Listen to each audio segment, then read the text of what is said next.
And when the happily ever after arrives, both the dragon and the reader have learned a thing or two about relationships.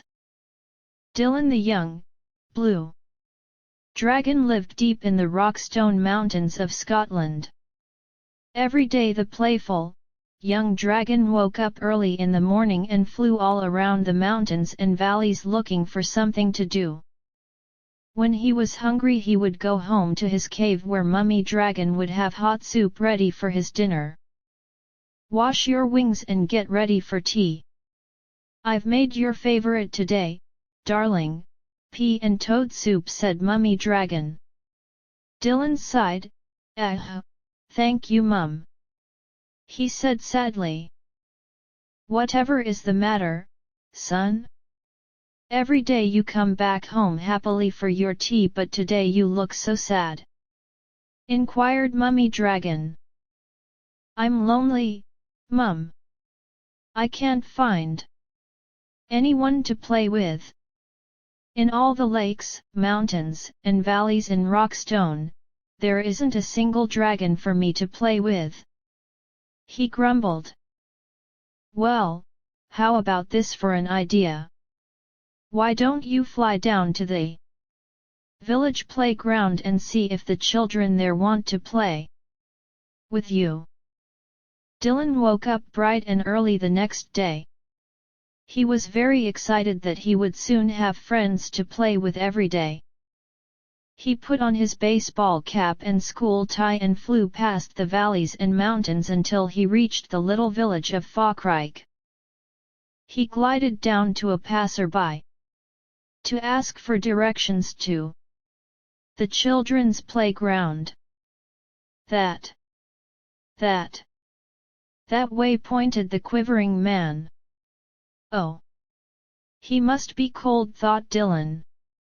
"After all, humans don't breathe fire like dragons, so they must find it very difficult to keep warm."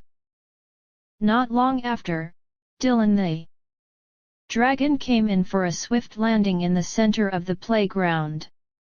The playground was filled with smart young children in bright red and gray uniforms with their school ties. Dylan tugged at his tie and cleared his throat. He felt very well dressed for the occasion. He was about to open his mouth to introduce himself when he suddenly heard, "It's a dragon, he's going to burn us alive," yelled one of the young boys.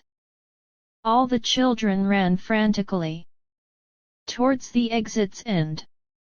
Disappeared in no time. Dylan sighed sadly. All he wanted was some friends to play with, but clearly humans were very scared of dragons. He flew home with his head hung low to see what Mummy Dragon had made for tea. The next day Dylan decided to try and make friends with the children in the playground again. He tucked his white handkerchief in his left gill and scooped up a large branch lying on the floor. He made it into a white surrender flag. He crossed his claws and hoped the children would give him another chance. Down he flew again into the center of the playground with his white surrender flag clenched in his jaw. "I just want to play and be friends," he said softly. "But how will you play with us?"